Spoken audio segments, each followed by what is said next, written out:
Welcome back sa aking channel. Veteran showbiz columnist Christy Fermin agad na nakalaya, matapos makapagpiyansa sa kasong cyber libel na isinampa ng aktres na si Bea Alonzo. Panuurin at pakinggan ang buong detalye.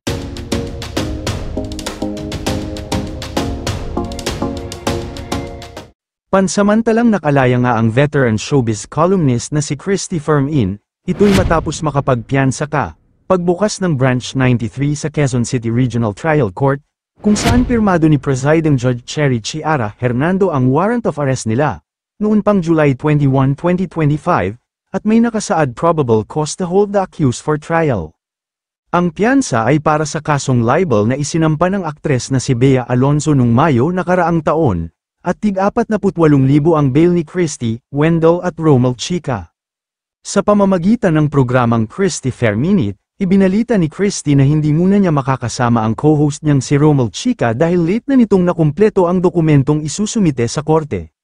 Ipinakita rin ng kolumnista ang dokumentong nagpapatunay na nakapagpiyansa na sila ni Wendell at recalled na ang warrant of arrest na inilabas ng Branch 93 Nanograms RTC Quezon City. Inamin din niya na nabigla siya sa warrant of arrest na lumabas laban sa kanya, maging ang kanyang abogado daw ay walang kaalam-alam, dahil wala itong natanggap. Dahil July 21 pa pala lumabas ang warrant of arrest, at July 30 na nila natanggap at naunahan pa sila ng mga pahayagan at ng social media. Sinabi rin ni Christy na baka may kinalaman nito sa sunod-sunod na bagyo sa ating bansa kaya hindi nila agad natanggap ang nasabing warrant. Inamin niya rin na nag-voluntary surrender siya agad at hindi agad hinintay na lumabas pa ang warrant of arrest laban sa kanya, kaya naman nung nalaman niya ay agad siyang nagpiyansa.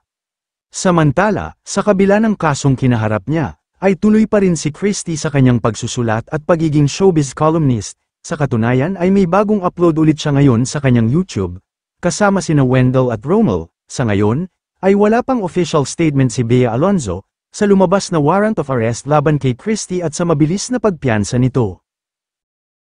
Kayo mga ka-showbiz, anong masasabi nyo sa ating showbiz topic ngayon? Kung may opinion kayo ay magkomento lang kayo sa aking comment section. At syempre kung bago pa lang kayo sa aking channel ay mag-subscribe na kayo para lagi kayong updated sa mga showbiz trends na ina-upload ko. Maraming salamat po.